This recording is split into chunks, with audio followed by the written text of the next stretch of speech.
ating Lord's Day worship service ngayong October 20, 2024. Request ko po na magsitayo po ang lahat.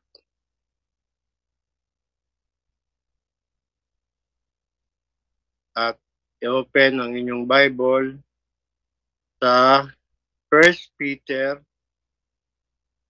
chapter 2.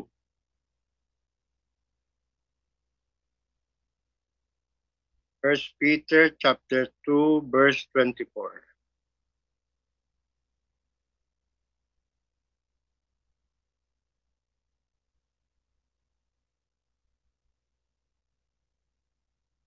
First Peter chapter 2 verse 24. Okay. Siya mismo ang nagdala ng ating mga kasalanan sa kanyang katawan sa punong kahoy upang tayo'y mamatay sa mga kasalanan at mabuhay sa katuwiran. Dahil sa kanyang mga sugat ay gumaling kayo. Manalangin tayo. Okay, let us pray. Mahabagin naming Diyos, salamat sa iyong dakilang pag-ibig. Ay binigay mo ang iyong bugtong na anak. Siya'y katawang tao, pinahirapan, pinarusahan, ipinako sa krus, at muling nabuhay. Panginoon, salamat sa sakripisyong ito.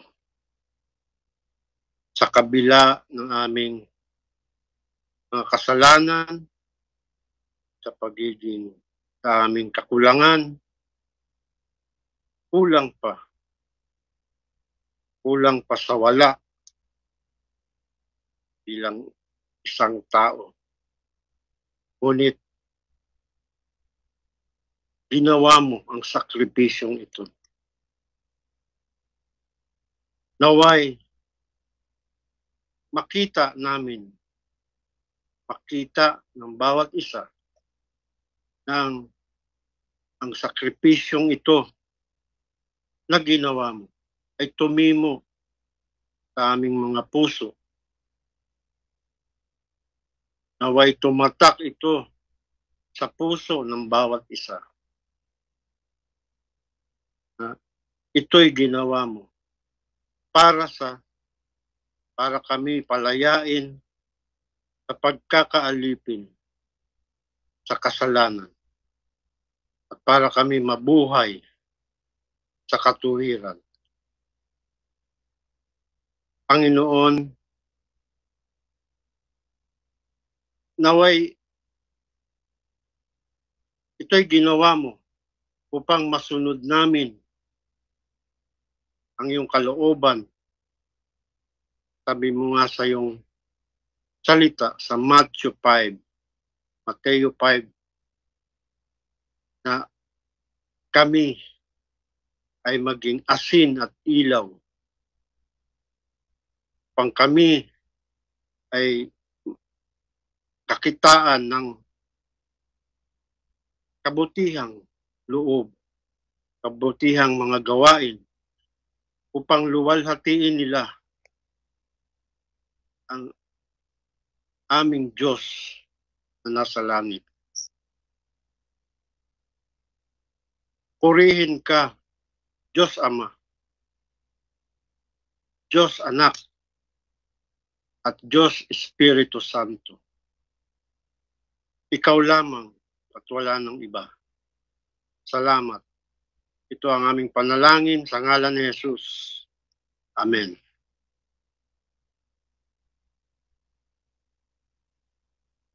Patuloy tayo sa Old Testament, Isaiah chapter 2, Isaiah. Ayun, huli.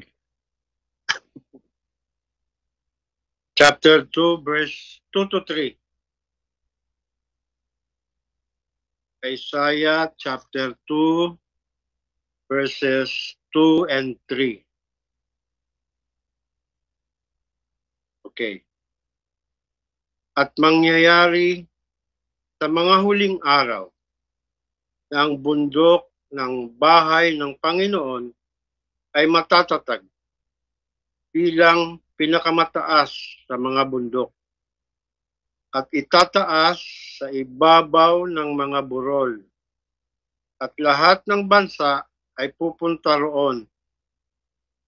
Maraming tao ang darating at magsasabi, halina kayo at tayo'y umahon sa bundok ng Panginoon, sa bahay ng Diyos ni Jacob, upang turuan niya tayo ng kanyang mga daan at tayo'y lumakad sa kanyang mga landas, sapagkat mula sa Sayon ay lalabas ang tagubilin at ang salita ng Panginoon mula sa Jerusalem.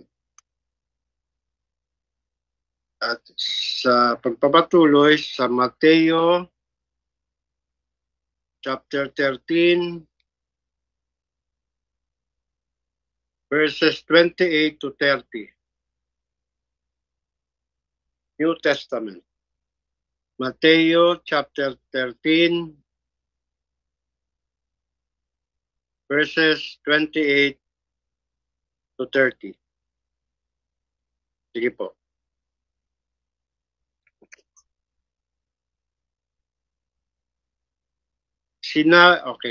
Sinabi niya sa kanila, isang kaaway ang gumawa nito. At sinabi sa kanya ng mga alipin, ibig mo bang kami pumaroon at tipunin ang mga iyon? Ngunit sinabi niya, wag, baka sa pagtitipon ninyo ng mga damo ay inyong mabunot pati ang trigo. Hayaan ninyong magkasama silang tumubo hanggang sa anihan. At sa panahon ng pag-aani, ay sasabihin ko sa mga manggagapas, ipunin muna ninyo ang mga damo at pagbigkisin ninyo upang sunugin. Ngunit ipunin ninyo ang trigo sa aking kamali. Salamat sa kanyang mga salita.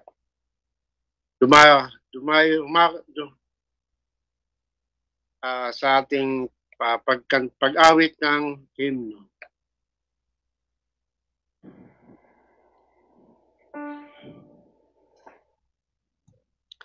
So, amen. Tayo po yung magpatuloy sa ating pagsamba sa ating Panginoon. Yan na. Okay.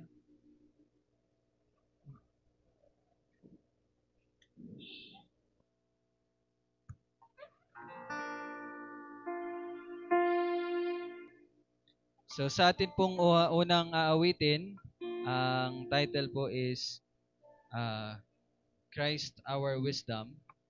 So, ito yung inawit na po natin noong nakaraan. No? So, ito yung paghahayag na ang karunungan ng Diyos ay nakita natin sa pamagitan po ng kanyang tanging anak na si Jesus.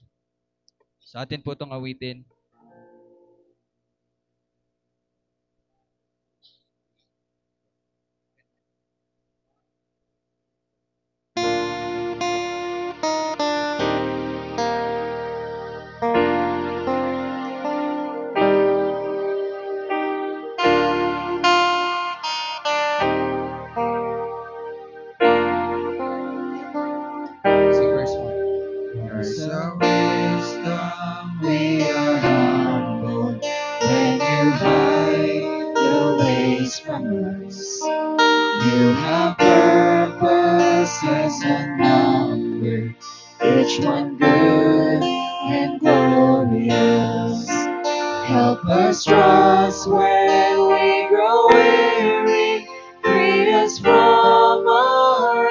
his thoughts.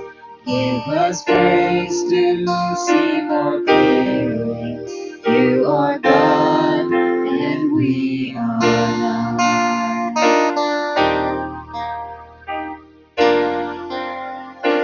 Sing verse 2.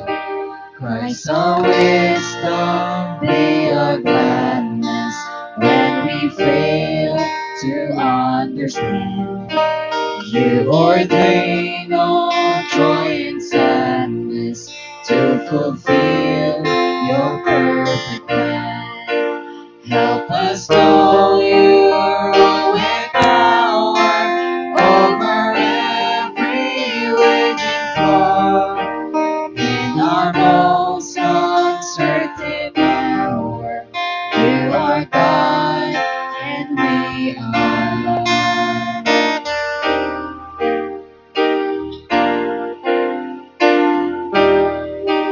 Christ our wisdom we will follow, know the way ahead is clear.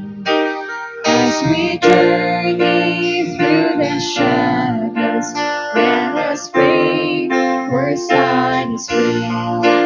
Help us cling to your commandments, strengthened by your faithful word. We will never be abandoned. You are God and we are yours.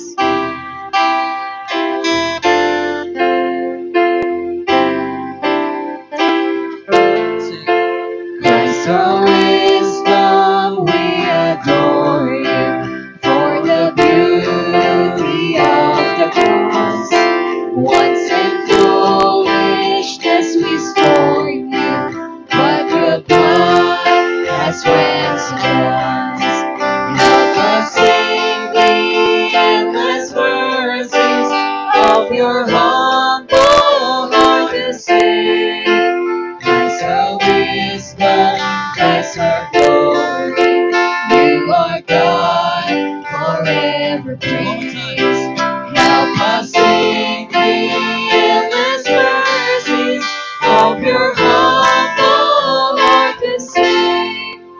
Christ our wisdom, Christ our glory, you are God forever praise.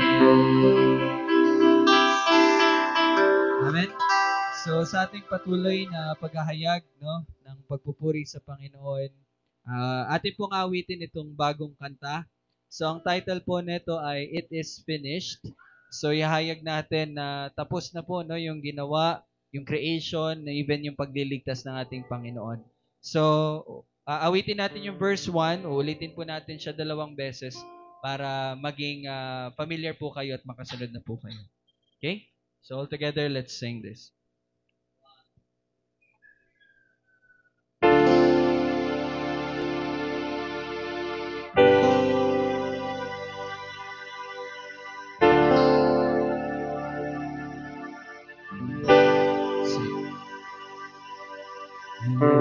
Into the endless voice, the wonder yet to be.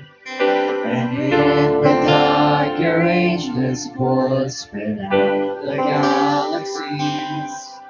A sea of stars before your eyes, your glory filled the newborn skies. And you said, it is good, and the earth bears witness, it is finished.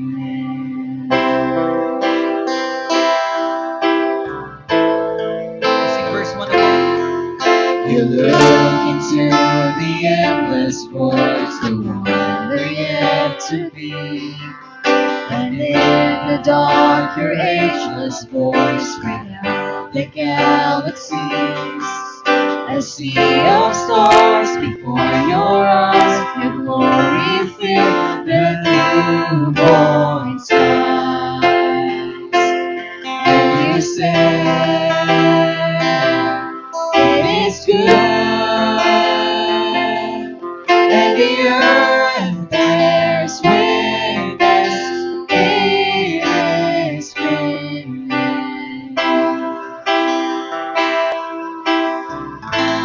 Verse 2. You look into the crucible that burned with agony.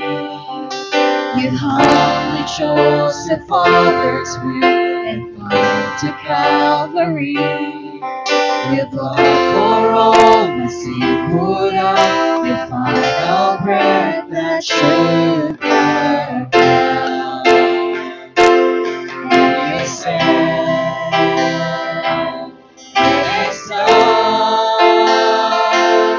And your scars bear witness, it is written.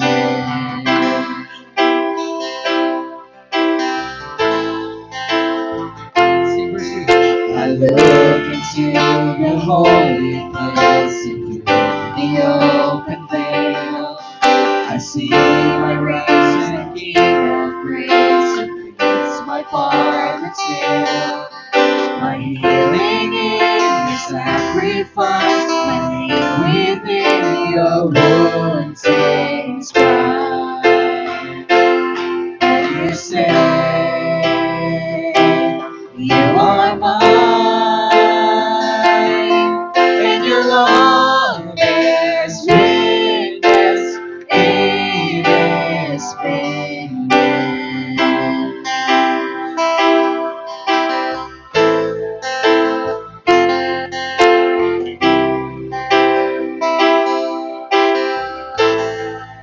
Verse 4. I look into eternity's process of time. I see the Lamb who died for me, and you be glorified.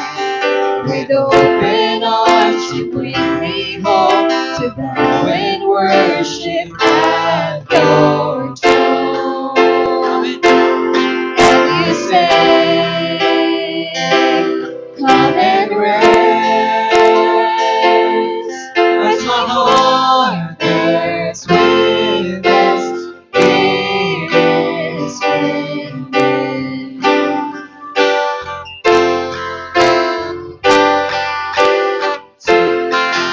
You say, come and rest, as my heart bears witness, it is written.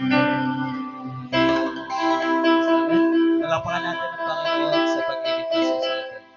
Tayo po yung magsipo.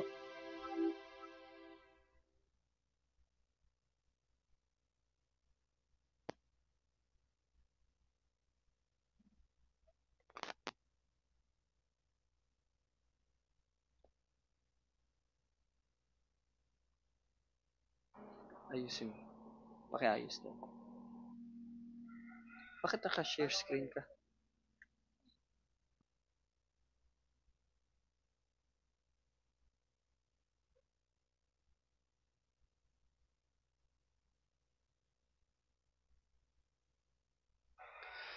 Sige po, no, sa ating pagpapatuloy, sa ating pagsamba, tayo po'y maghandog.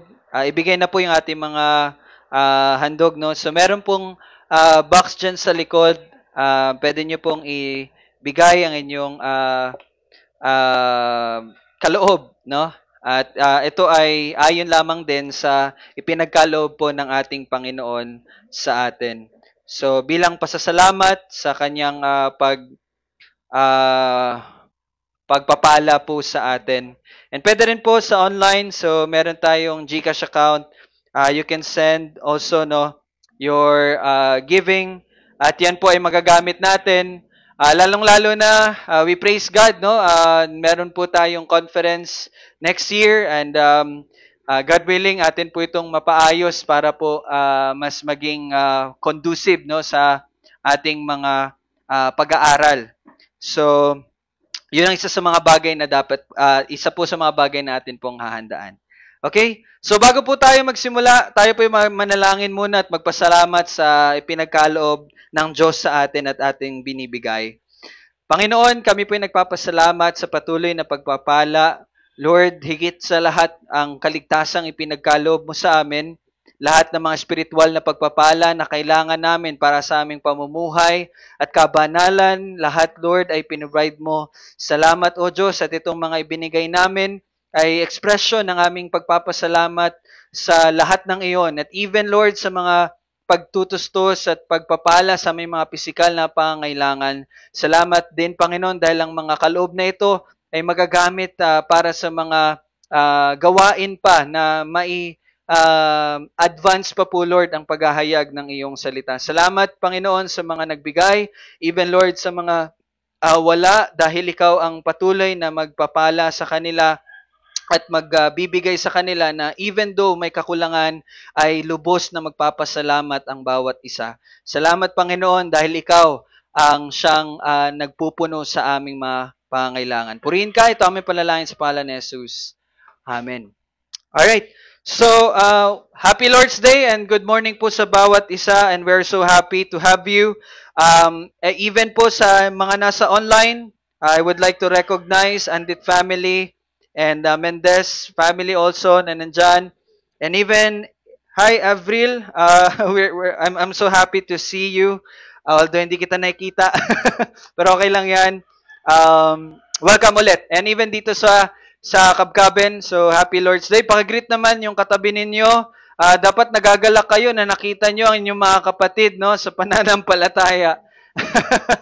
Okay, good morning, good morning. And this is the beginning of our Lord's Day na kung saan ay by the grace of God, magkakaroon na tayo ng evening services din natin, no?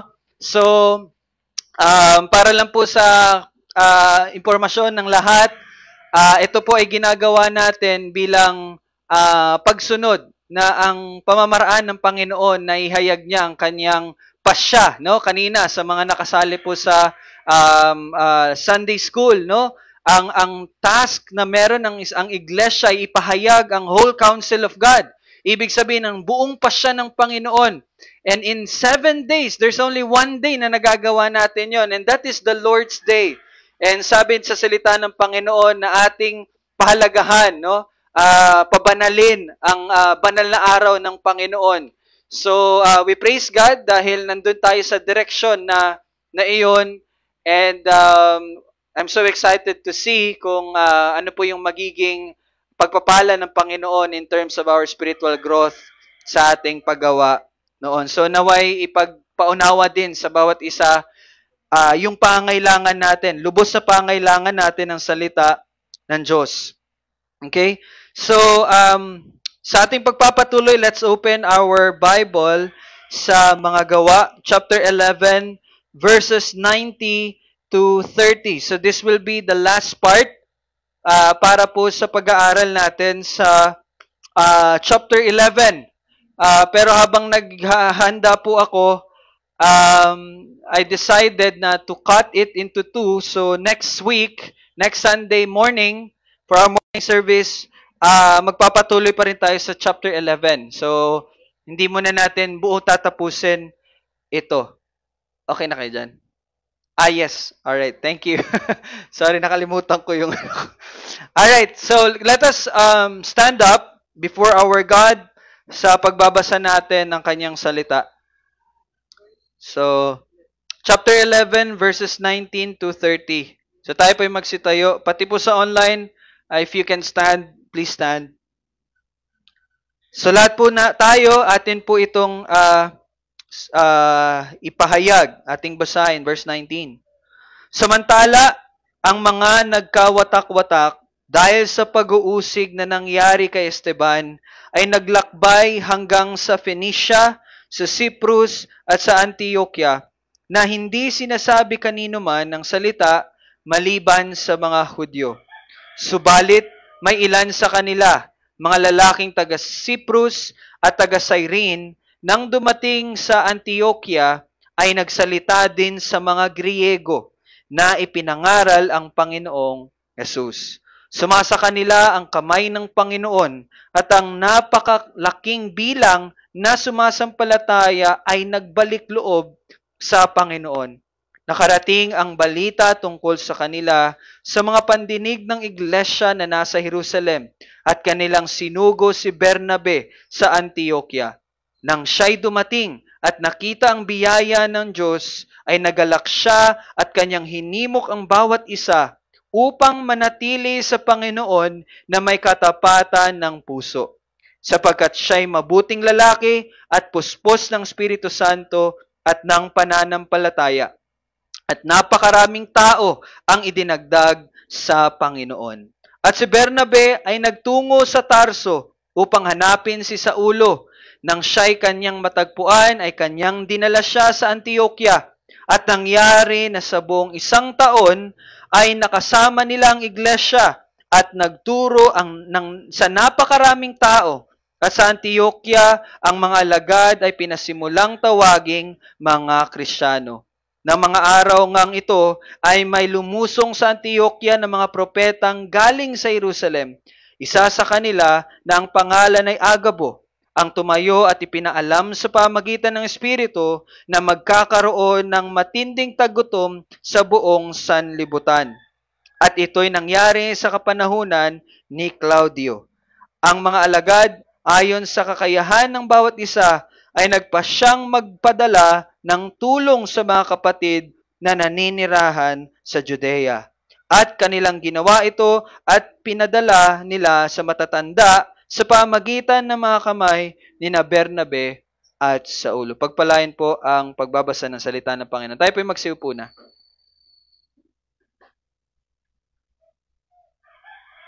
Okay. So, if matatandaan niyo po last Sunday, matapos po na tuluyang maisama ang mga hentil, sa opisyal na pagsasama ng mga hentil, no, sa katawan or sa iglesia sa pamagitan ni Cornelio at ng kanyang pamilya. So nakita natin doon na yung formal na din na pagtanggap ng iglesia sa Jerusalem, no? At dahil doon, yun po, nakita natin yung mapagpalang pagkilos ng Panginoon upang ipakita sa atin na tayong mga hentil ay kasama din sa plano ng pagliligtas ng Panginoon. And so pagkatapos po ng nangyari na iyon, dadako po tayo dito sa story in which yung binasa natin kanina at makita natin na sa kabilang dako pala ay meron na din palang isinama at niligtas ang Panginoon na mga hentil. So yun po yung ating titingnan sa umagang ito. Now, meron po akong ipapakita sa inyo na mga pictures. So paki-share rin sa screen, no, para makita din ng ating mga kapatid na nasa online. Na-share mo na sa kanila screen. Okay, may papakita po kami sa inyo. And Ara Joy sa online din, pakita mo. Okay, para makita. Kita nyo na? Na-share mo na yung screen?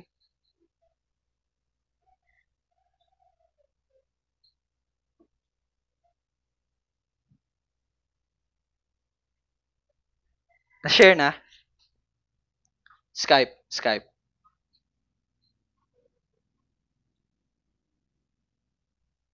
Ayan. Alright. So, kita nyo na? Paano nyo po basahin yan? Enki. Enki. No? Enki. Okay, next po.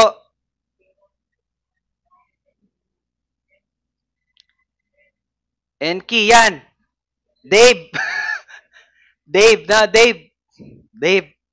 Okay, next. Calvin Klein. Calvin, no? Si John Calvin. Calvin Klein. Tsaka, meron pa ba? Wala na? Abidas, no? Abidas. Okay, yan lang ba? Last na? Mapa na yung last. Okay. Sige, pakita nyo na yung mapa. Okay lang. Tapos, umalis na kayo dyan. Hindi ko na kayo kailangan. Anyway, salamat po, sisters, no? Sa inyong labor of love sa ating Panginoon. So anyway, bakit ko po yun pinakita sa inyo, yung mga picture kanina? And even nakita din ng ating mga kapatid sa sa online, Yana, wag mo nang i-share sa Skype yung map. Wag na. Okay, so makikita nyo po doon, dito sa mga pinakita ko kanina na pictures, hindi po natin may kakaila na tayong mga Pinoy ay bumibili po ng ganito mga produkto. Sino na po nakabili ng ganong produkto? Wow, wala? Okay, kami dati. Lagi. Na, mga ganong bagay. So, bumibili po tayo noon dahil hindi natin may kakaila no, sa kakulangan po natin sa pinansyal na kakayanan ay kumbaga tayo po ay natatanggap natin na bumili na lang ng mga ganong bagay. No? Kasi nga mas mura siya. And parang akala natin original at akala natin totoo. No? So, maaaring pwede natin itong matanggap sa ganitong bagay. No? Kasi nga, financially, kulang tayo. So, walang problema po doon as long as nagagamit natin yung mga bagay na iyon. Ngunit, mga kapatid, hindi po natin dapat ito tanggapin, yung pagtanggap ng mga peke no, sa ating pananampalataya. When it comes to faith, pagdating po sa pananampalataya, hindi po dapat peke. Dapat sigurado tayong totoo. Natutunan natin nung nakaraang linggo po na isa sa ginawa po ng banal na Espiritu ay ipagkaisa tayo kay Kristo. At hindi lamang ipagkaisa kay Kristo, bagkos tayo din po ay ipagkaisa saan? Sa katawan ni Kristo. At ano po yung katawan ni Kristo? Ang iglesia. Ulitin ko po, isa sa ginawa ng banal na Espiritu ay ipagkaisa tayo sa nag-iisang katawan ni Kristo at yun po yung tinatawag natin na iglesia, the church. Okay? So, bilang patotoo po na tayo ay kabilang sa isang katawan ni Kristo, ma-apply natin yon sa pamagitan ng pagsali natin sa isang local na iglesia. Okay? Kasi hindi naman natin alam kung nasaan yung nag-iisang katawan ni Kristo. Well, merong mga ibang mga relihiyon na nagsasabi na sila ang katawan ni Kristo. Kaya nga tinatawag nila yung church nila bilang iglesia ni Kristo. Tinatawag nila yung church nila bilang Church of Christ. No? Na sinasabi nila na only, sila lang, only. Kapag kabilang ka sa iglesia na to, ikaw ay maliligtas. Bakit? You are part of that body of Christ. No? Pero naunawaan po natin sa salita ng Diyos na hindi po natin alam yung nag-iisang katawan. I mean, hindi siya visible. Sa theological terms, tinatawag siyang invisible. Yun po yung invisible church, yung nag-iisang katawan ni Kristo. At lahat po ng nasa invisible church, yun po ay totoong mananampalataya. Yun po ay mga ligtas. Pero meron din pong tinatawag, again, in theological terms, na visible church. Ibig sabihin, nakikita. At ano yung visible church na yun? The local church. Local churches. Marami po mga local churches na tinatawag. Okay?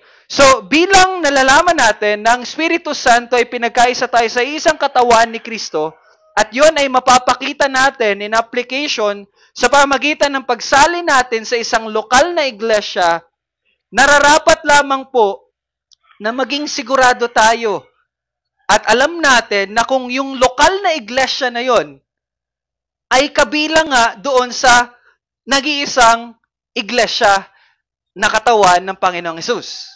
Naintindihan niyo po? Kasi nga, by joining a local church, ma-apply natin yung katotohanan na tayo pinagkaisa ng Espiritu Santo sa isang katawan ni Kristo. Pero, again, kailangan natin malaman kung yung local church na yan ay kabilang or humahawak sa tunay na katuruan ng nag-iisang iglesia, and that is yung katawan ni Kristo. So, sa umagang ito, sa ating pag-aaral, makita natin ang iglesyang umuusbong sa lugar ng mga Hentil, doon po sa Antioquia. Na kung nabasa nyo, natandaan nyo sa pagbabasa natin kanina, may lugar na sinabi Antioquia, di po ba? So sa pag-aaral natin ngayon, makita natin na merong church na umuusbong doon sa Antioquia. At kung paano pinatunayan na yung church na yon ay kabilang nga sa iglesia in which yung katawan ng Panginoong Jesus. Ang lahat ng mga lokal na iglesia na kabilang sa nag-iisang iglesia ni Kristo, when I say iglesia ni Kristo, hindi po yung religion or yung denomination na yon, but pag sinabi ko pong iglesia ni Kristo, katawan ni Kristo. Ulitin ko po, ang lahat ng mga lokal na iglesia na kabilang sa nag-iisang iglesia ay magpapamalas ng mga patotoo na ito nga ay tunay na kabilang dito. Ibig sabihin, meron talagang proof na yung lokal na iglesia ay nagpapasakop or kabilang doon sa iisang tunay na iglesia. At sa linggong ito ang titingnan natin. Titingnan natin yung unang tatlo sa 5 katangian na ipinapakita dito sa teksto nating binabasa upang malaman natin kung ang isang local church ba ay nag-a-uphold sa mga katuruan na napapabilang sa isang tunay na iglesia. Yun po yung ating titingnan. So that's why it's very important and I'm so excited na ihayag po ito sa inyo. So first 3 muna and the next 2 next Sunday. So the first one, unang-una sa lahat, mapapatunayan ng isang lokal na iglesia ay kabilang sa tunay na iglesia kung sumasa kanila ang kamay ng Panginoon. That's the first proof. Kung sumasa kanila ang kamay ng Panginoon. Now, kung babasahin po natin sa verse 19, samantala, ang mga nagkawatak-watak dahil sa pag-uusig na nangyari kay Esteban. So, kung matatandaan nyo po, pinag-aralan na natin to. Makikita natin yan sa chapter 8. No? If you want to open your Bible in chapter 8, pwede. Mga Gawa chapter 8 verse 1. Sinabi doon, si Saulo ay sumang-ayon na sa pagpatay kay Esteban. At ng araw na iyon, nagkaroon ng malawakang pag-uusig laban sa iglesia na nasa Jerusalem. Now, itong time na itong binabasa ko po na to sa chapter 8, ito pa lang yung church. Ito pa lang yung church, yung nasa Jerusalem. No? Pwede nating tawagin yung church na nasa Jerusalem at this time, the Mother Church. Kasi doon nga po unang ipinanganak ang iglesia. No? Kung matatandaan nyo sa Acts chapter 2, sa araw ng Pentecostes, that was the birth of the church. So doon nagmula, doon sa Jerusalem. Okay? So sinabi dito, nagkaroon po ng malawakang pag-uusig laban sa iglesia na nasa Jerusalem, at lahat ay nagkahiwa-hiwalay sa buong lupain ng Judea at Samaria. So dahil nga po sa pag-uusig, maliban sa mga apostol, ang nanatili po doon sa Jerusalem ay yung mga apostol. Pero yung mga ibang mananampalataya, nagkawatak-watak sila. So ano po yung nangyari sa mga mananampalataya nagkawatak-watak? Sinabi dyan sa verse 4, sa chapter 8 po chapter 8 verse 4, ang mga nagkawatak-watak ay naglakbay. So, umalis sila na ipinapangaral ang salita. Ano yung salita? Yung magandang balita. Ano yung magandang balita? Ang pagliligtas. Ang kaligtasan na kay Jesucristo lamang. So, grabe, no? Yung pag-uusig sa kanila, yung nag-scatter sa kanila, pero yun ay kalooban ng Panginoon upang mapahayag din ang magandang balita sa iba't ibang dako. No? So, saan sila nagpunta? Dito natin makikita yon sa chapter 11 verse 19. Saan nagpunta yung ibang mananampalataya? So in chapter 11 verse 19, sinabi diyan, naglakbay sila hanggang sa Phoenicia. No? Merong mapa. Para lang ma-imagine nyo no, yung nangyari. Phoenicia, ito yung Jerusalem. Nang iba daw ay napunta sa Phoenicia, and yung Phoenicia po in our modern times, yun po yung Lebanon. Okay? Phoenicia yan dati. Sa Cyprus, ito po yung Cyprus, itong isla. And in our modern times, Republic of Cyprus na po ang tawag. Diyan, pumunta ako dyan kagabi.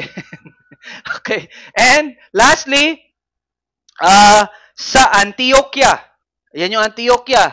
Ito, in our modern day, ito po yung city ng Antakya na kabilang sa bansa ng Turkey. Turkey na po yan Ngayon, so makita nyo, one of the direction na pinuntahan ng mga mananampalataya na nagkawatak-watak is patungo sa north, no? Pa-north. Okay? So, now, ano po yung kanilang ginawa? No? Sa kanilang pagkawatak-watak, anong ginawa nila? Verse 19, sinabi diyan na hindi sinasabi kanino man ang salita maliban sa mga Hudyo. Ibig sabihin, sila pa rin po ay naghayag ng salita, pero sa mga Hudyo lang sila nag-share. Sa mga Hudyo lang sila nagpatotoo ng magandang balita. Maaaring ang mga mananampalatayang Hudyo na ito ay hindi pa naririnig ang nangyari kay Pedro at kay Cornelio. Di ba? Di ba sa chapter 10, nakita natin yung story ni Cornelio at ni Pedro. Pero ito naman, pagpapatuloy natin, by the way, hindi po ito yung pagkatapos nila Cornelio na nangyari kala Cornelio, ito na nangyari. Kung makikita nyo sa simula, verse 19, yung nagkawatak-watak daw sa chapter 8 na binasa natin kanina, so parang simultaneous siya na nangyayari. Pero magkabilang lugar ang inahayag dito ni Lucas. Si Lucas po ang nagsulat nitong Acts. Okay? Now, yes, maaaring hindi pa nila narinig kasi nga, that time, wala pang internet, wala pang update sa status, wala pa silang group chat. Oy, ano na, okay na yung hentil, sali na sila. Hindi po, wala pa pong ganon that time. So, maaaring hindi nila alam. So, ang tanging alam lang nila is ang kaligtasan ni para sa mga Hudyo. Kaya, hindi sila nagsasalita maliban sa mga Hudyo lamang. Naiintindihan niyo po? Okay? Ngunit, kung magpapatuloy tayo sa verse 20, makikita natin ang pagkilos ng Panginoon. Paano? Anong nangyari sa verse 20? Subalit may ilan sa kanila, mga lalaking taga Cyprus or Cyprus at taga Cyrene, nang dumating sa Antioquia ay nagsalita din sa mga Griego. Sino po yung mga Griego? No, sila po yung tinatawag natin ng mga hentil. At sa time kasi na ito, the global or lingua franca or yung lengguwahe na ginagamit ngayon, anong lingua franca ngayon? English. Hindi yung pagiging prangka. Hindi, lingua franca, anong tawag dyan? Universal language? English. Pero itong time na to, Greek. Okay? So, may mga, yan, verse 20, nagsalita din sa mga Griego at ipinangaral ang Panginoong Jesus. Okay? Now, sino yung mga nagsalita na yon? Mga lalaking taga Cyprus or Cyprus at taga Cyrene. Now, ito pong mga taga Cyprus at Cyrene. By the way, yung Cyprus po at Cyrene ay hindi po siya parte ng Israel. So, labas siya ng Israel. Ibig sabihin, ito po ay Gentile city. Okay? Hindi siya Jewish city. Gentile city itong Cyprus. Pero, meron po mga Hudyo na naninirahan doon. Hudyo sila, kaya lang nanirahan sila sa lugar ng hentil. Bakit? Dahil nga po sa tinatawag na diaspora. Ano yung diaspora? Dispersion. Kailan nangyari yung dispersion? Yung time na nasira ang Israel at binihag ng Babylonia ang mga Israelita. So meron din po nagkawatak-watak na napunta sa ibang lugar. Yun po yung tinatawag na diaspora or dispersion. Kaya nagkaroon ng mga hentil sa iba't ibang lugar. At this time, binabasa natin, may mga Hudyo na taga Cyprus at taga Cyrene. Sila yung tinatawag na mga Hellenistang Hudyo. Natatandaan niyo po yan. May, kumbaga, kung sa manok pa, merong native. Okay, taga-Israel talaga. Native yan sila. Pero yung naggaling na sa ibang lugar, ano tawag sa kanila? Hybrid? Ano tawag dyan? Ayun nga, hindi sila native. Ganon din po yung Hellenistang Hudyo. Hudyo sila pero hindi sila native, hindi sila nanggaling, hindi sila ipinanganak sa Israel. Okay? Pero they are Jews, Hudyo sila. So pero kaya nilang magsalita ng Griego. Or na-expose din sila sa pamumuhay ng mga hentil. Kasi nga, wala sila sa Israel. Okay? And itong mga mananampalatayang ito, hindi man binanggit ang dahilan kung bakit sila nag-share sa mga Griego or sa mga hentil. Pero, ito po ay kalooban ng Diyos. Yung nangyaring iyon. Kasi po ganito po yun, ang default na pag-iisip po ng mga Hudyo, ang kaligtasan ay para lang sa mga Hudyo. Okay? Yun po kaya nga 'di ba pinag-usapan natin yung chapter 10. Ang ilang linggo natin yung pinag-usapan kung paano binrake ng Panginoon sa maling kaisipan ng mga Hudyo na ang hentil ay kasama nga sa pagliligtas niya. Okay? Naintindihan niyo po 'yon? So, hindi natin alam itong mga Hellenistang Hudyo na to na taga Cyprus at taga Cyrene, bakit nila shinare yung gospel. Hindi natin alam kung meron bang direktang paghahayag sa kanila ng Panginoon sa pamagitan ng Espiritu Santo. Hindi natin alam. Pero one thing that we can know, ito ay kalooban ng Diyos. Bakit? Verse 21. Anong sinabi sa verse 21? Sumasa kanila ang kamay ng Panginoon. Sumasa kanila. Babalikan ko lang po yung kay Pedro at Cornelio. Yung nangyari kay Pedro at Cornelio, very clear na sinama na ng Panginoon ng mga hentil. No? Very clear po doon. Natatandaan nyo, di ba? Ang Panginoong Diyos, Ama, ay kumilos. Siya ay nagplano na mag-meet si Cornelio at si Pedro. And then, naligtas sila sa pamagitan ng paghahayag ni Pedro ng magandang balita patungkol kay Hesukristo. And last Sunday lang, natapos na natin yung story at nakita natin doon kung ano yung ginawa ng Espiritu Santo. Siya ay bumaba kala Cornelio. So yung pagkakataon na yun, very clear na yun ay kalooban ng Diyos. Di ba? Pero dito sa time na binabasa natin, we do not know. Hindi natin alam ano nangyari. Pero one thing again na malalaman natin, ito'y kalooban ng Diyos kasi sabi sa verse 21, sumasa kanila ang kamay ng Panginoon. Now, hindi man natin alam kung narinig nila yung nangyari kala Pedro at Cornelio, kasi wala namang sinabi, ngunit natitiyak tayo na ito ay kalooban ng Diyos dahil napatunayang sumasa kanila ang kamay ng Panginoon. Now, ito yung mga bagay na dapat nyo maintindihan. When you read the Bible, sinabi dito na sumasa kanilang kamay ng Panginoon. How? How can we know? Paano natin malalaman na sumasa kanila ang kamay ng Panginoon? Gaya ng sinasabi na bumaba ang Espiritu Santo. Hindi naman po visible yung Holy Spirit. Pero paano nalaman na bumaba ang Espiritu Santo sa kanila? Paano? Uy, paano? Dahil okay, merong ugong. That was the first time nung sa Acts 2. Tama 'yon, natandaan ni Tito Bo.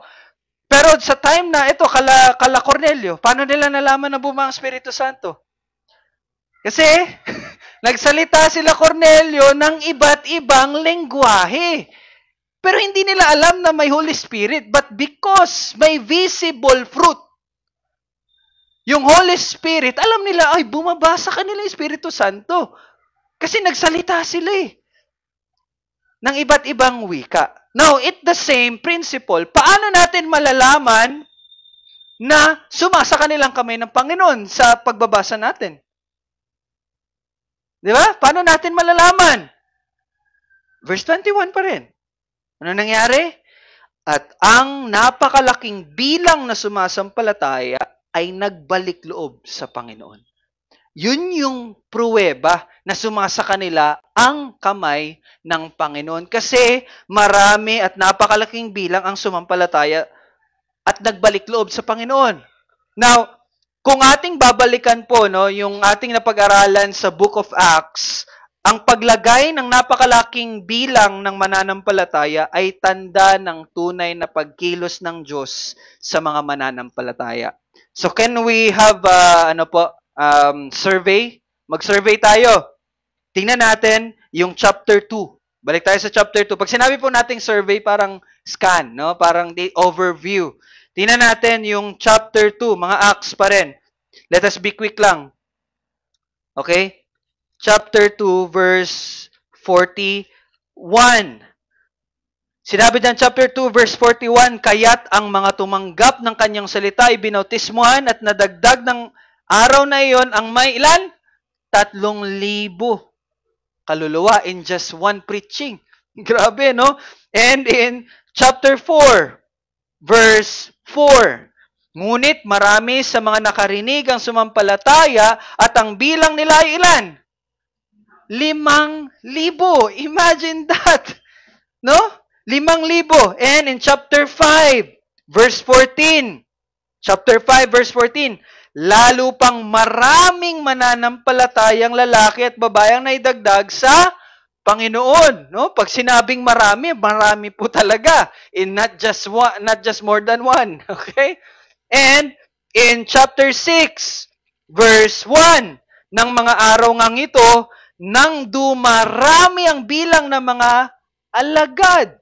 Dumarami, continuous yung pagdami nila. And in chapter 6, verse 7, patuloy na lumaganap ang salita ng Diyos at dumaming lubha ang bilang ng mga alagad sa Jerusalem at napakaraming pare ang sumunod sa pananampalataya. And in chapter 9, verse 31,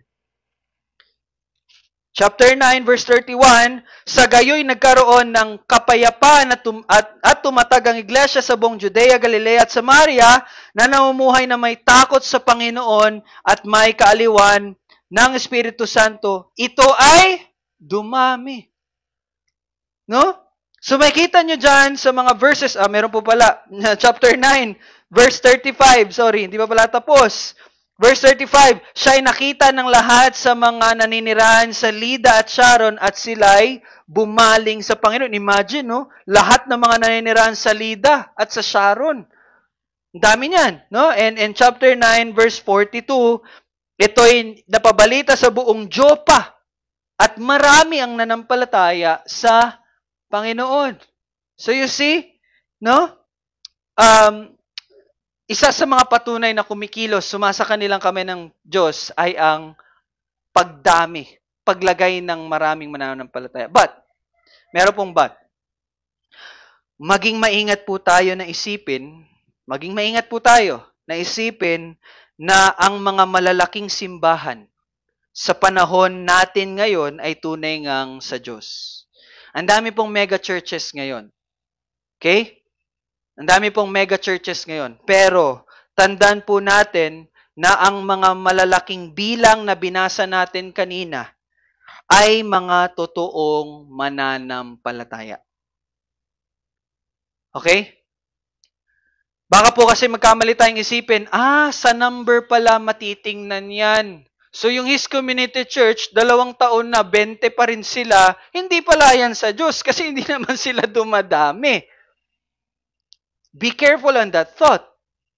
Yung isa pala, yung pinanggalingan namin, dati, pilar lang sila. Ngayon, may alas-asin na, may limay na, may lamaw pa, may abukay pa sila.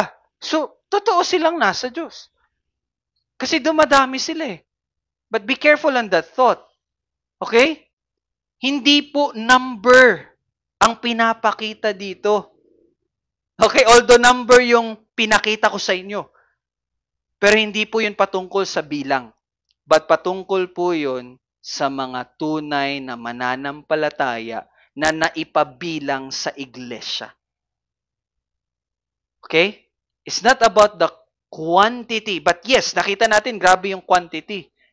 Pero yung quantity na yun, quality po talaga. Kasi tunay silang mga mananampalataya. Now, let me prove that to you. Acts 5. Let's go to Acts 5. Chapter 5, verse 11. Now, to give you an overview, anong nangyari dito sa Acts 5? Dito po, una nating nakita ang unang pagdidisiplina ng Panginoon sa iglesia. Ano nangyari? Si Ananias at si Sapphira. Di ba? Sila ay nagsinungaling. No? Sa iglesia. Anong nangyari? Sila ay namatay sa harapan ng maraming mananampalataya. No? And tingnan nyo ano nangyari. Verse 11, chapter 5, verse 11. Sinidlan ng malaking takot ang buong iglesia at ang lahat ng mga nakarinig ng mga bagay na ito. Natakot sila. Grabe pala dyan sa grupo na yan. Gumawa ka lang ng kasalanan, patay ka kagad. And ano pang nangyari? Patuloy tayo, verse 13. Sino man sa kanila ay di nangahas na makisama sa kanila. Subalit sila'y itinataas ng mga tao. So, na-recognize ng mga maraming tao na, yes, no, grabe yung pagkilos ng Diyos sa grupo na yan. Kaya lang, hindi sila nangahas na makisama. Sino ito? Yung mga hindi mananampalataya. Takot sila na sumali. Pero, in the next verse 14, lalo pang maraming mananampalatayang lalaki at babae na idagdag sa Panginoon. So, parang ironic, no, na pagkakasulat. Verse 13, hindi sila nakikisama. But verse 14, marami ang sumama. So, ano yung pinapakita nito? Verse 13 talks about unbelievers. Verse 14 talks about the believers. Tingnan niyo po yon. So, itong pinapakita ng mga numbers na napakalaking number na sumama sa kanila, yun ay mga totoong mananampalataya. Okay? Dito natin makita na ang mga nadinadagdag sa iglesia ay mga tunay. Mga tupa. No, sa salita pa sa salita pa ng Diyos. Ang kanyang mga tao tinatawag niyang mga kanyang tupa. Hindi nahimok, hindi po sila na-encourage na sumali. Hindi sila sumali dahil sa palugaw. Hindi sila sumali dahil sa patinapay. Hindi sila sumali dahil sa pabigas. Hindi sila sumali dahil sa ganda ng banda. No, full band. Na nagko-concert na sila. Hindi na nagwo-worship nagko-concert na No, hindi po sila sumasali dahil sa air-conditioned na venue. Tayo air continuous, no? Sa makatuwid, tunay na sumasa kanilang kamay ng Panginoon dahil mga tunay na mananampalataya ang idinadagdag sa kanila. Hudyo man o hentil. Yun po yung nangyari sa binasa natin, di ba? Dumami ang nanampalataya at ano yung binabanggit doon? Mga Hudyo at pati na rin ang mga Griego o mga hentil. Makikita natin dito ang pagkilos ng Diyos, nakasali na talaga ang mga hentil sa isang iglesia, no? Kahit na hindi pa nila narinig yung kay Pedro at kay Cornelio. Sa kabilang banda ng lupa, kumikilos na rin ang Panginoon upang isama ang mga hentil.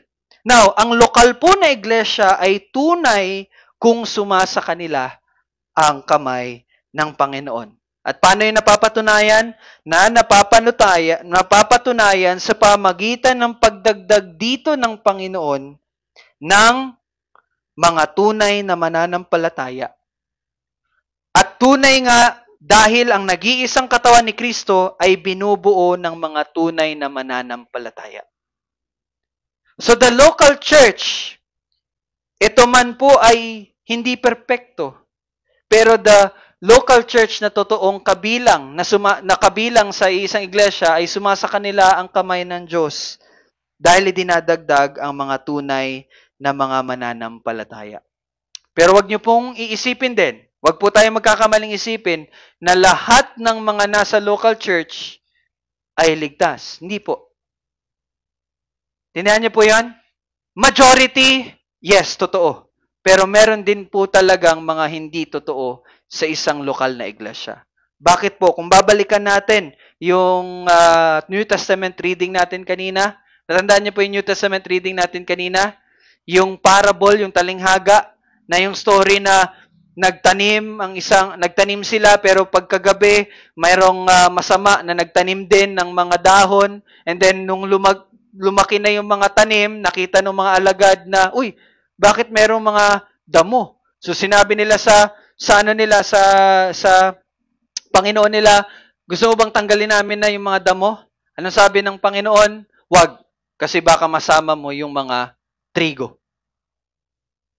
No? Pero anong sabi? I-harvest natin yan kapag time na tatanggalin yan pag time na ng harvest.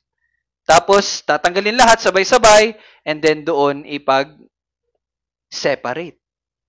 So, it's the same thing sa local church, sa visible church. Hindi po lahat sa atin dito, hindi po lahat ng nasa isang local church ay ligtas. But yun yung lagi nating ginagawa at pinagpipray na bawat isa sa inyo ay tunay na manampalataya sa Panginoon. Naintindihan niyo po yun? Ibig sabihin ay meron pa rin talagang mga kambing. Ngunit ang isang lokal na iglesia ay tunay na nasa Diyos ay kinabibilangan ng maraming tupa. Minority lamang po yung mga kambing. Okay? Yun po yung unang patunay. No? Na yung isang local church na yan ay kinabibilangan ng mga tunay na mananampalataya. And you will see it. May kita natin yun. May kita natin yun. No? So that's the first one. At ang pangalawang patunay ng isang iglesia ay kabilang sa nag-iisang tunay na katawan ni Kristo kung ito ay hindi hiwalay sa naunang iglesia. Kung hindi ito hiwalay sa naunang iglesia. Kailan po? Ano po yung naunang iglesia? Yung sinabi natin kanina, yung iglesia saan? Sa Jerusalem. Doon po kasi ipinanganak ang iglesia. Wag na wag po nating iisipin na pwede tayong parang kabuti na bigla na lang umusbong and we are part of the church. No. Magpapatuloy yun mula sa pinagmulan. Okay? At papakita natin yan sa salita ng Panginoon. Verse 22, nakarating ang balita tungkol sa kanila, saan? Sa mga pandinig ng iglesia na nasa Jerusalem. Okay? At kanilang sinugo si Bernabe na pumunta doon sa Antioquia. Kasi nga narinig nila, uy, merong umuusbong doon na church. So, Bernabe, go! Punta ka doon. Tingnan mo kung totoo yun. Kung tunay yun. Nakita niyo po yung kahalagahan nung iglesia sa Jerusalem? Sila yung nagiging tigapag patotoo. Kung yung iglesia na umuusbong na yan ay tunay ngang iglesia ng Diyos. Kita niyo po yun? Kung ating papansinin, tuwing umuusbong ang isang lokal na iglesia ay kaagad po Peter Piper, bigla pong pinapapupuntahan ito ng iglesia na nasa Jerusalem. Now, ito, ngayon ko lang to talaga nakita by the grace of God. No? Sa pag-aaral ko ng Acts, every time talaga na may movement na nangyari, na may umusbong, mababasa mo agad iglesia sa Jerusalem. Magpapadala agad yan sila ng tao. Let me give you an example. If we go back to chapter 8, verse 14, nang mabalitaan ng mga apostol na nasa Jerusalem na tinanggap ng Samaria ang salita ng Diyos. Again, Samaria ay lugar na kinamumuhian ng mga Hudyo. So, nung narinig nila, sa Samaria, merong mga mananampalataya? Actually, ito yung unang wall na birnake bago ang Hentil, yung mga Samaritans muna Kasi nga, hate na hate ng mga Hudyo ang Samaritan. Sana natatandaan niyo yung ating mga pag-aaral na nakariyan. So, nung narinig nila na merong church sa Samaria, anong ginawa nila? Sinugo nila sa kanila sino? Si Pedro at si Juan. Diba? At sa chapter 11, verses 1 to 2, itong binabasa natin ngayon, nabalitaan ng mga apostol. Kung tingnan nyo po, chapter 11, verse 1 and 2, nabalitaan ng mga apostol at ng mga kapatid na nasaan? Na nasa Judea, na tinanggap din ng mga Hentilang salita ng Diyos. So again, nagkaroon na naman sila ng report. Meron na naman doon na mga mananampalataya, umuusbong na naman na iglesia. Kaya't nang umahon si Pedro sa Jerusalem, ay nakipagtalo sa kanya mga nasa panig ng pagtutuli. So ano pinapakita nila? Dito, ina-examine nila. Nakikipagtalo, di ba? Di kasi nga ang alam nila, ang pagkakaunawa nila para lang sa mga Hudyo ang kaligtasan. Bakit may mga Hentil? Yun, nag-discussion sila. So you will see here na sinisiguro nila na ang mga ito ay tunay. Hindi pwedeng hindi yan tunay. Kaya nagpapa-delegate agad sila. Punta kayo doon, i-check nyo, totoo ba yan? Totoo bang kumilis ang Panginoon sa kanila o hindi? You see? Kita niyo po yun? At sa pagkakataong ito, dito naman sa ating binabasa ngayon, pinadala naman nila si Bernabe. At natatandaan niyo ba si Bernabe? Kung matatandaan niyo po, si Bernabe po ay isang Hudyong Helenista. Di ba kanina nabanggit ko na yung Hudyong Helenista? Hindi po siya native. Di ba? Sa konteksto natin, no? Alam na alam natin yung salitang native. Hindi po native si Bernabe. Siya po'y Hudyong Helenista na taga Cyprus. And ito'y magbibigay sa atin ng ideya na siya ang mas angkop para sa gawang ito dahil may mga Helenista o Griego o Hentil din sa mga nananampalataya sa Antioquia. So parang grabe din yung wisdom na binigay ng Panginoon sa mga mananampalataya sa Jerusalem. Okay, Bernabe, ikaw yung dito, suitable for that. Kasi ikaw may background ka ng mga Griego. So you go there. No? Tingnan niyo po yun. And in verse 23, anong sinabi? Nang siya'y dumating at nakita ang biyaya ng Diyos. Dumating siya. At nakita niya ang biyaya ng Diyos, ay nagalak siya at kanyang hinimok ang bawat isa upang manatili sa Panginoon na may katapatan ng puso. Nakita niya po ang biyaya ng Diyos. Again, another question. Paano niya nakita ang biyaya ng Diyos? Anong naging patunay noon? Ibig sabihin po nito, nakita niya ang pagkilos ng Diyos sa mga taong nananampalataya, mga Hudyo at mga Griego, at hindi siya nagatubili na questionin ang mga ito bagkus sila'y kanyang in-encourage, pinalakas. Imagine, ito talagang si Bernabe, no? Siya talaga yung taong hindi nagda-doubt sa pagkilos ng Panginoon. The first thing na ginawa niya to kanino? Kanino? Kay Pablo. Di ba si Pablo bumalik sa Jerusalem? Tinanggap pa siya ng mga apostol? Hindi. Pero sino yung ginamit ng Panginoon para tuluyang matanggap si Pablo ng mga mananampalataya sa Jerusalem? Through Bernabe. At alam niyo po ba anong kahulugan ng pangalan ni Bernabe? Natatandaan niyo? Son of encouragement. Very true to his name. Yung ginagawa ng Panginoon. In-encourage niya. Hindi niya connection. Tunay ba talaga kayo? Hudyo kayo eh. Ay, hentil kayo eh. Hindi. Pero nakita niya yung biyaya ng Diyos sa kanila. Now, again, another question. Tinanong ko po kanina. Paano natin mapapatunayan na nakita niya ang biyaya ng Diyos sa kanila? Makita natin yon dahil sa verse 24. Ano sinabi sa verse 24? Sapagkat siya'y mabuting lalaki at puspos ng Espiritu Santo at ng pananampalataya. At napakaraming tao ang dinagdag sa Panginoon. Ano pinapakita nito? Pinapakita po nito sa atin ang kahalagahan. No? Yung pag-affirm po ni Bernabe doon sa mga mananampalatayang Griego ay tunay. Bakit? Ano po si Bernabe? Siya ay mabuting tao at ito yung pinakamahalaga, yung pangalawa, puspos ng Espiritu Santo.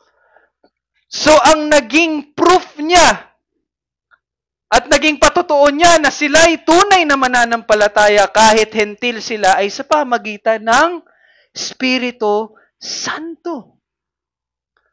So, yung affirmation o yung confirmation na ginawa ni Bernabe is hindi dahil mabait siya. Mabait kasi ako. Kaya sige, tanggap na lang.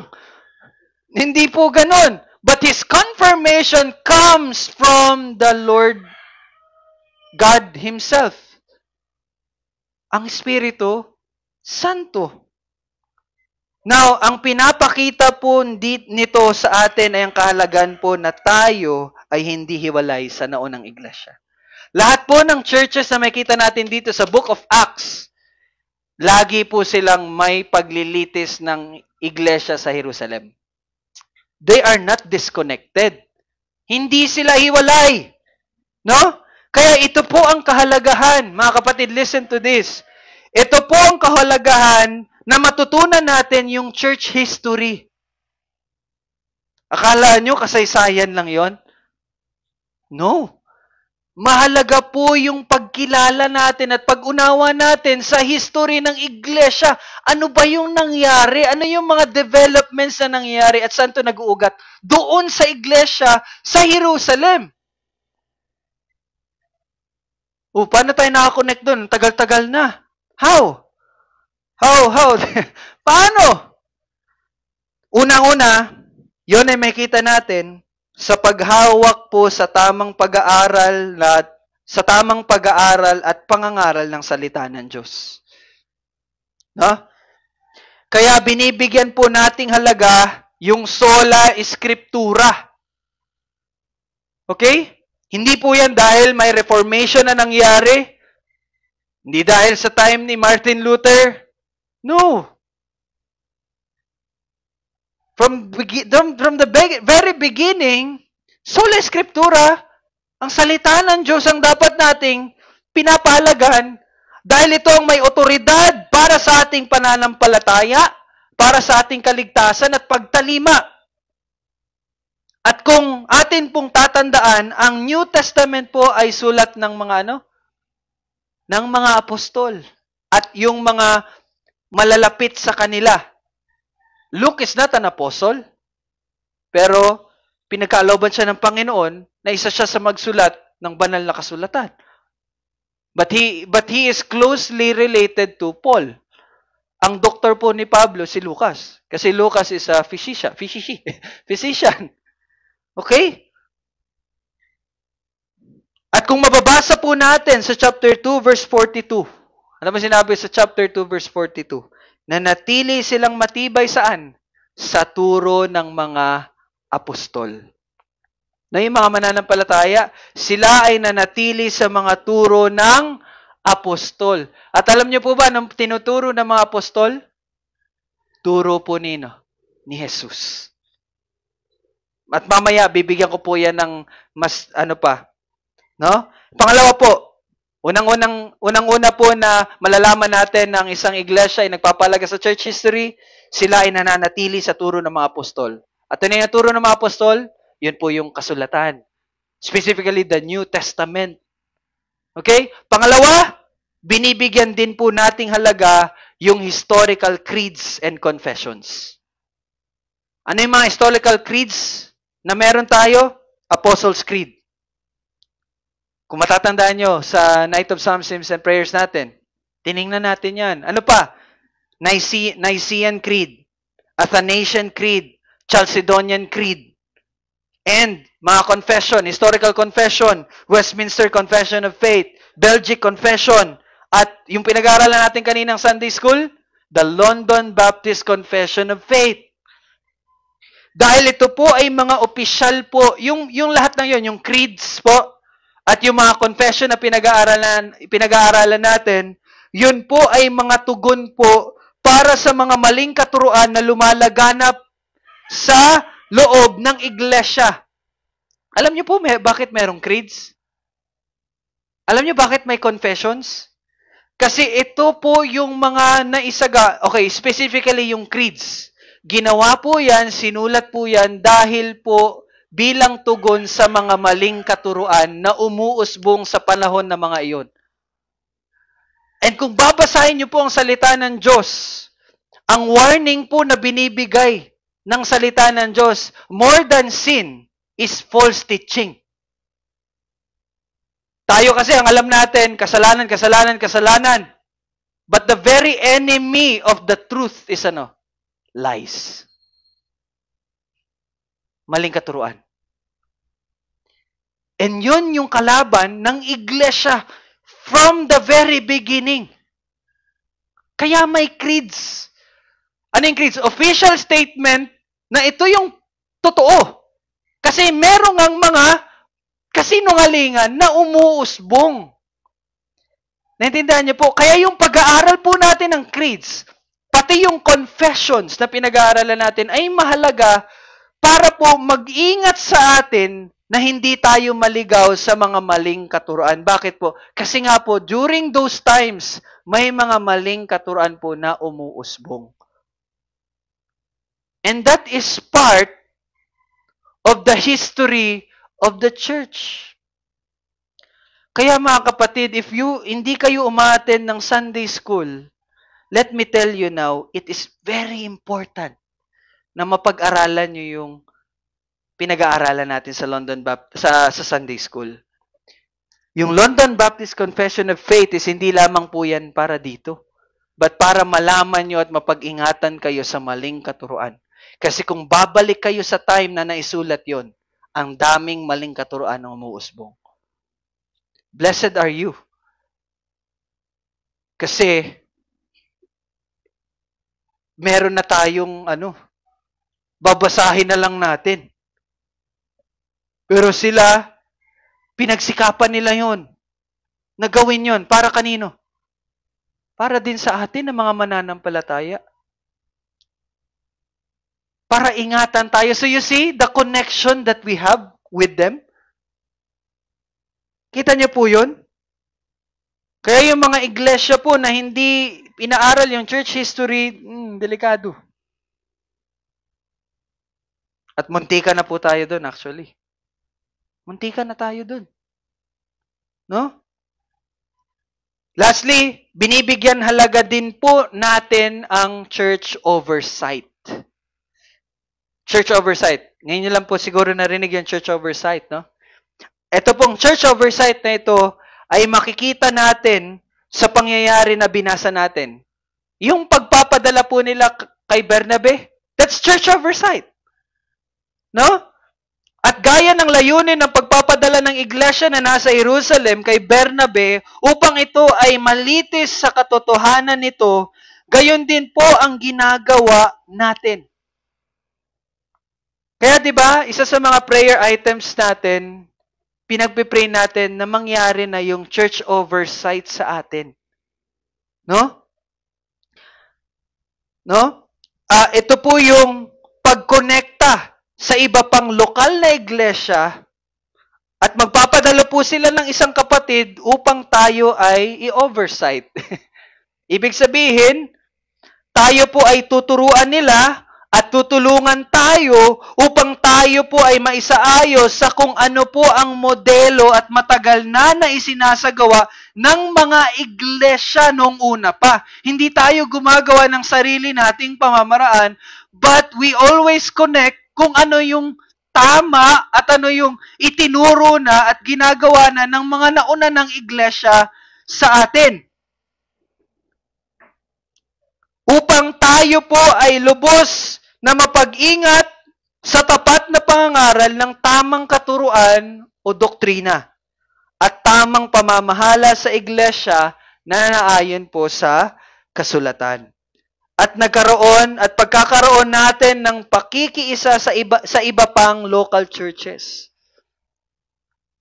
There's church oversight kasi pinapakita natin that we are united sa iba pang mga local churches. At bilang ating pinangahawakan ang tinatawag po na Catholic Church. Pag sinabi natin Catholic Church, hindi po yung when we say Catholic, universal. Meron pong iisang iglesia. So that's why we connect to other local churches. Okay? Ibig sabihin, ang nag-iisang iglesia ng Panginoong Hesukristo. So, ang lokal na iglesia ay tunay kung ito ay hindi hiwalay sa naunang iglesia. Dahil tandaan nyo po, ang naunang iglesia ay itinaguyod po ng Panginoong Hesukristo mismo. Dapat hindi tayo nadi-disconnect doon. So, we praise God, mga kapatid. Kasi imagine, hindi natin iniisip na makikita natin to. Basta ang akin lang dati, gawa-gawa lang tayo, basa Bible, aral ng Bible, pero hindi pala. Dapat pala, ipadala si Bernabe sa atin. Naunuhan niyo po yun?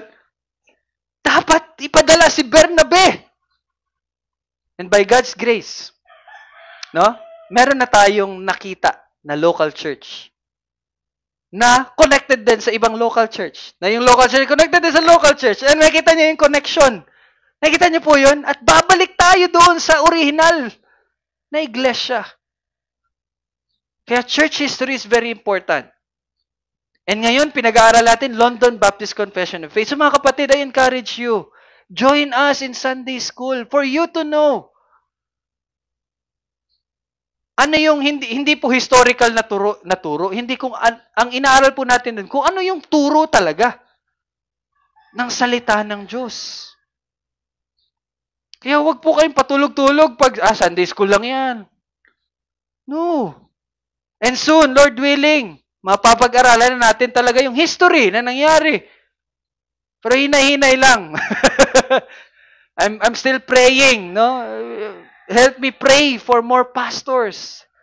Or kung hindi man pastors, teachers na magtuturo nito at makakatulong sa inyo na makita nyo po yun. Tindahan nyo po yun? So mga kapatid, hindi po tayo naliligaw. Nakonekta tayo. Nakonekta tayo. So let's keep on praying for that. Okay? And lastly, ang pangatlo sa patunay nito, at nabanggit na rin kanina, kung ang isang lokal na iglesia ay nagpapahalaga sa ministeryo ng salita. Ang isang lokal na iglesia na tunay na humahawak sa katuruan na nag-iisang iglesia ay ang iglesyang nagpapahalaga sa ministeryo ng salita. The ministry of the word. Kung ating ipagpapatuloy po ang pagbabasa sa verse 25, tingnan niyo po. At si Bernabe ay nagtungo sa Tarso upang hanapin si Saulo. Wow! Papatanong tayo, no? Bakit mo hanapin si Saulo? Pinapunta ka lang dyan para i-check mo yung church. Why Paul? Bakit si Pablo? No? Kung inyo pong matatandaan, ang huling tagpo na ating mababasa patungkol kay Pablo ay sa chapter 9. Chapter 9. No, sa chapter 9 verse 26 to 30. Ano nangyari doon? Tinanggap na siya ng iglesia ng mga iglesia na nasa Jerusalem, and then naghayag si Pablo ng salita ng Diyos at nagalit yung mga Hudyo sa kanya at hinatid siya sa Caesarea at pinapunta siya sa Tarso.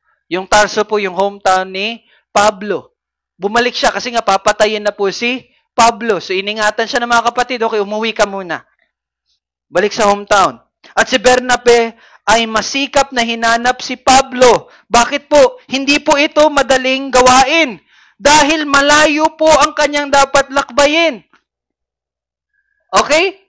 Antioquia to Tarso.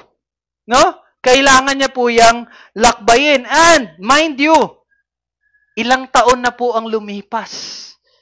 Simula nung chapter 9, huwag niyo pong isipin na yung binabasa niyo, isang buwan lang yan, ha? Hindi po, years yan. May agwat yan. Kasi baka inisip nyo, chapter 9, chapter 10, day 1, day 2. Hindi po ganun. Okay? Sa chapter 9 to chapter 11, many years apart. Maybe 3, 4, 5, 6, 7 years. Imagine that. For so long. Hindi na nila nakikita si Pablo. Walang text. Wala pang cellphone that time. At isa pa sa nagdagdag ng paghihirap, ng difficulty na ayun na. Wait lang po. Isa pa po sa nagdagdag ng mahirap na sitwasyon na mahanap si Tarso is si Pablo po ay tinakwil na ng mga pamilya ni Pablo. Tinakwil po siya ng kanyang pamilya. Disinherited. Bakit? Kasi nga nanampalataya siya kay Jesus. So hindi na siya matatagpuan sa bahay nila Saul, nila Pablo.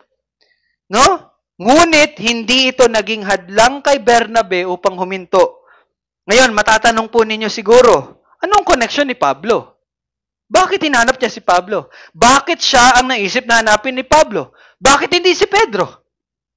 Andun lang sa Jerusalem, di ba? Bakit hindi si John? No, bakit hindi yung iba pang Jerusalem? Bakit hindi pa yung ibang apostol na nasa Jerusalem? Bakit si Pablo? Dahil siya po ay puspos ng Espiritu Santo. Sinong binabanggit ko dito? Si Bernabe. Si Pablo ang kanyang hinanap kasi puspos siya ng Espiritu Santo at naunawaan niya ang kalooban ng Diyos. Kung matatandaan niyo po, inihayag ng Panginoong Hesus patungkol kay Pablo habang siya ay bulag, chapter 9, verse 15. Pumunta ka sapagkat siya'y isang kasangkapang pinili ko upang dalhin ang aking pangalan sa harapan ng mga hentil. And Bernabe remember that. So, nung pumunta siya sa lupay ng mga hentil, wala na. Alam niya na kung sino ang tinawag ng Panginoon para sa mga hentil. Hindi si Pedro, hindi yung 12 apostles sa Jerusalem, but si Pablo. Ganyan kahalaga ang pagsunod sa kalooban ng Diyos. Kung makikita ninyo na ito ay hindi dahil inisip lamang ni Bernabe na puntahan si Pablo, kasi malapit na lang doon eh. Siguro si Pablo na kasi malapit. Hindi po. No? Bagkus ito ay kalooban ng Diyos na naunawaan ng kanyang lingkod na si Bernabe sa pamamagitan ng Espiritu Santo at siya ay sumunod dito. You see? Kaya sa verse 26, nang siya'y kanyang matagpuan, no, by the grace of God, ilang araw niya kaya to hinanap. Natagpuan niya si Saulo. At anong ginawa nila? Dinala siya sa Antioquia. At anong ginawa? At nangyari na sa buong 1 taon. O, tingnan niyo po. Isang verse lang, 1 year na. Di ba? 1 taon. Anong ginawa? Nakasama nila ang iglesia at nagturo sa napakaraming tao. Hindi po sila nag-training paano mag-play ng gitara. Hindi sila nag-training paano magkaroon ng 12. Anong sinang ginawa? Tinuruan sila. No? Now, kung titingnan niyo po, kung papansinin niyo po ang naging sentro ng kanilang pagtitipon sa loob ng 1 taon, ano po? Pagtuturo. Pagtuturo. Now, ano pong tinuro nila? Anong tinuro ni Pablo sa mga mananampalataya? Hindi niya nakausap ang mga apostol na tinuruan ni Jesus. So, ano ituturo ni Pablo? Kautusan? Kasi pariseo siya? No. Kung babalikan natin yung Galatians 1, wag niyo na lang po tingnan. Basahin ko na lang po. Galatians 1, 11-12. Sabi ni Pablo sa kanyang sulat sa mga taga-Galatia, sapagkat nais kong malaman ninyo mga kapatid, na ang ebanghelyo na aking ipinangaral ay hindi ayon sa tao. Sapagkat hindi ito tinanggap mula sa tao. But saan? Hindi din to itinuro man sa akin, sabi ni Pablo. Kundi sa pamagitan ng pahayag ni Jesucristo. So yung katuruan na tinuturo ni Pablo ay hindi po turo ng tao, but turo po mismo ng Panginoong Jesus. Paano niya yun nalaman? Sabi niya sa verse 16, hindi ako sumangguni sa sino mang laman at dugo. Ibig sabihin tao. O nagturo man ako sa Jerusalem sa mga apostol na nauna sa akin. O even, sabi niya, hindi. Kahit sila Pedro, hindi ako tinuruan. Kundi nagtungo ako, sabi niya, sa Arabia. At anong ginawa niya doon? Yes, nagtungo siya sa Arabia at muli akong nagbalik sa Damasco. Nang makaraan ng 3 taon, nagtungo ako sa Jerusalem upang dalawin si Cephas. So, anong pinapakita nun? Pumunta siya sa Arabia, nagstay siya doon for 3 years, at tinuruan siya ng Panginoong Jesus mismo. And mind you, ang Panginoong Jesus po ay nasa langit na at this time. Video call po sila. Yes. Video call sila. Ang Panginoong Jesus mismo nagturo kay Pablo. At yun ang tinuro ni Pablo. Ang lahat ng katuruan ay tinuro ni Pablo for 1 year sa mga Griegong mananampalataya sa Antioquia. Tingnan nyo naman ang karunungan na ipinagkaloob ng Diyos kay Pablo. Paano natin makita yon? Tingnan nyo yung New Testament, 13 letters, 13 na libro sa New Testament ay sinulat ni Pablo. See?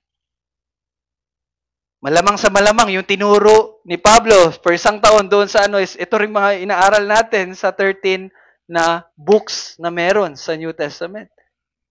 Hindi nalalayo doon. Ang ipinamuhay ng Panginoong Hesus. Okay, at kahit po nang mabuhay muli ang Panginoong Hesus mula sa kanyang kamatayan, alam niyo po anong ginawa ng Panginoong Hesus? 'Di ba? Pagkatapos mabuhay muli ng Panginoong Hesus, ilang araw siya na malagi muna dito bago siya bumalik sa sangkalangitan? 40 days. And within 40 days, alam niyo ang ginawa ng Panginoong Hesus? Hindi po siya namasyal. But ang ginawa niya ay tinuruan pa ang mga mananampalataya sa loob within those 40 days. Turo ulit. No?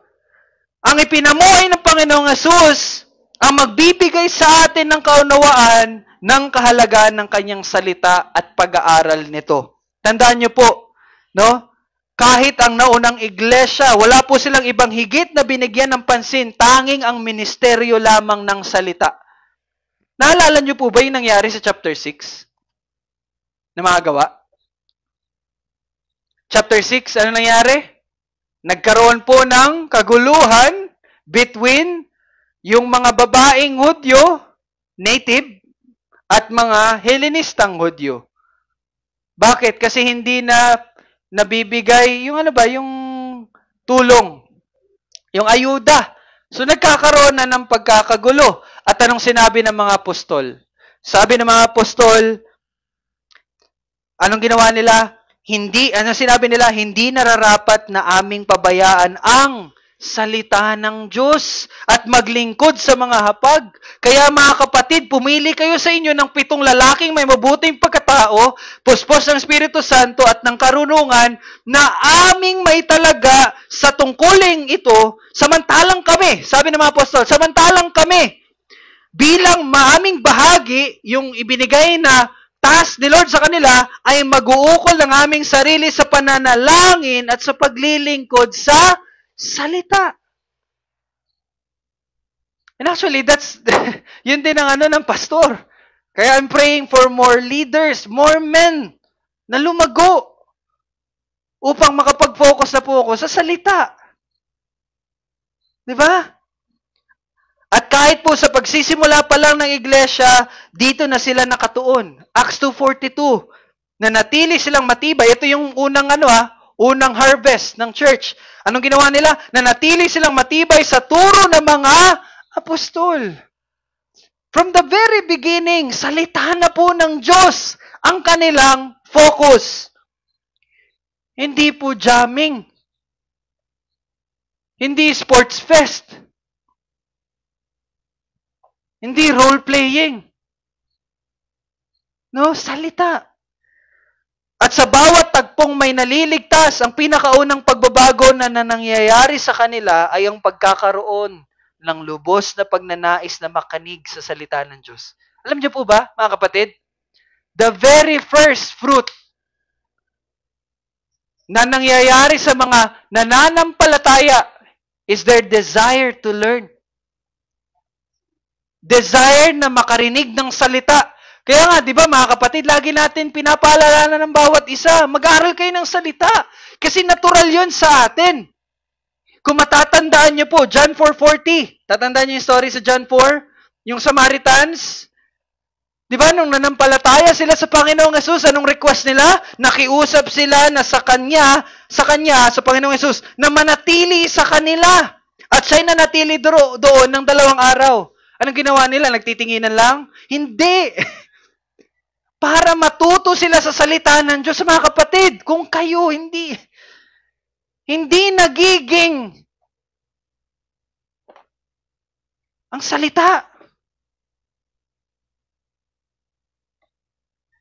No, this is a reminder for you, mga kapatid.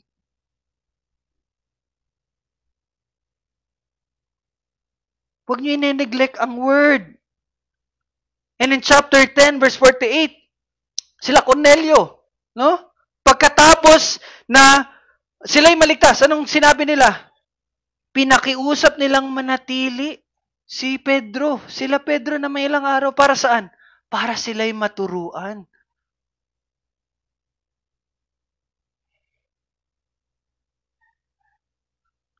Kahit ang huling habilin ng Panginoon. Matthew 28:19, anong huling habilin ng Panginoon? At turuan sila. Turuan sila. Nasundin ang lahat ng mga bagay na inuutos ko sa inyo. So you see, even in the last will ng Panginoong Jesus, ano sinabi niya? Turuan nyo sila. And even yung instruction ni Pablo kay Timoteo, nung malapit nang mamatay si Pablo, hanggang sa dumating ako, sabi niya, bigyang pansin mo ang hayagang pagbabasa ng kasulatan, ang pangangaral at ang pagtuturo. And in the second letter kay Timoteo, at ang mga bagay na iyong narinig sa akin sa harap ng maraming saksi, ay siya mo ring ipagkatiwala sa mga taong tapat na makakapagturo rin naman sa iba. So yung concern ni Pablo is magpatuloy yung pangangaral ng salita. So sabi niya kay Pablo, ipagkitiwala mo ito sa mga tao rin na makakapagturo rin naman sa iba. That's why we pray for men to grow.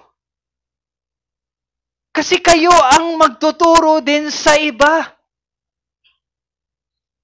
Kaya alam niyo po, anong ginagawa natin sa iglesia? Monday to Friday. Ginagawa natin, book study. Sunday, Lord's Day. May dinagdag tayo. For what? Para sa ministeryo ng salita. Para kayo ay lumago. At hindi malinlang sa mga maling katuruan. So sana makita niyo yung kahalagahan ng ministeryo ng salita. At yan, ang isang patunay ng isang lokal na iglesia ay kabilang sa nag-iisang tunay na iglesia. Ministry of the Word. No? Ang bawat tunay na mananampalataya ay binautismuhan ng Espiritu Santo sa nag-iisang katawan ni Kristo. Yan po ang iglesia. Kaya nararapat lang na siya ay mapabilang sa isang lokal na iglesia. Sumali tayo sa isang lokal na iglesia, hindi dahil malapit ito sa ating bahay, o dahil masaya ang activities nila, o dahil maganda yung facilities nila, at meron silang free na lugaw. Wag ganun. Piliin natin ang lokal na iglesia na kinabibilangan ng mga tunay na mananampalataya dahil ito ang patunay na sumasa kanila ang kamay ng Panginoon. Piliin natin ang iglesia na nagpapahalaga sa kasaysayan ng iglesia at hindi gumagawa ng kanilang sariling katuruan dahil ang isang lokal na iglesia ay dapat hindi hiwalay sa naunang iglesia. At panghuli, piliin natin ang lokal na iglesia na ang lubos na pinapahalagahan ay ang ministeryo ng salita. Hindi ang sports fest, hindi music fest, hindi jamming fest, at iba pa.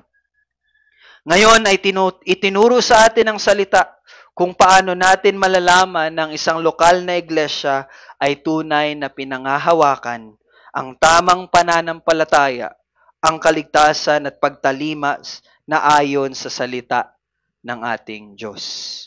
Ang isang lokal na iglesia ay kabilang sa nag-iisang iglesia kung sumasa kanila ang kamay ng Panginoon at hindi hiwalay sa noon ng iglesia at sila'y nagpapahalaga sa ministeryo ng salita ng Diyos. At yung pangalawa at yung other two, titingnan natin yon next Sunday. Tayo po'y manalangin. Salamat Panginoon sa iyong salita, sa pagpapakita sa amin na sa pag-usbong ng isang bagong grupo sa Antioquia, pinakita mo kung paano nararapat na ito ay litisin at paano nararapat na makita na ito ay pagkilos mo, na ito'y sa iyo nga, Panginoon. At salamat, Lord, sa pagtuturo sa amin ng kahalagahan na makita namin na kami ay dapat hindi gumagawa ng aming sariling paltuntunin, bagkus kami ay kokonekta sa mga nauna na sa amin Dahil sila din ay nakakonect na din, Lord, sa mga nauna na sa kanila, na patuloy at nananatili sa katuruan, hindi binabago, hindi pinipervert, bagkus pinangahawakan ang katuruan na iyon ang itinuro sa naunang iglesia. Salamat, Panginoon, sa biyayang katotohanang ipinagkaloob mo sa amin. Manirahan nawang sagana sa inyo ang salita ni Kristo ayon sa lahat ng karunungan. Magturo at magpaalalahanan kayo sa isa't isa sa pamagitan ng mga salmo at ng mga himno at ang awiting spiritual na umaawit na may pasasalamat sa Diyos sa inyong mga puso. At anumang inyong ginagawa sa salita o sa gawa, gawin ninyong lahat sa pangalan ng Panginoong Hesus na nagpapasalamat kayo sa Diyos Ama sa pamagitan niya. Sumakanya nawa ang kaluwalhatian sa iglesia at kay Kristo Jesus sa lahat ng mga salinlahi magpakailanman. Amen at amen. Maraming salamat po. Happy Lord's Day po sa bawat isa. Magpapatuloy po tayo mamaya sa atin pong evening service.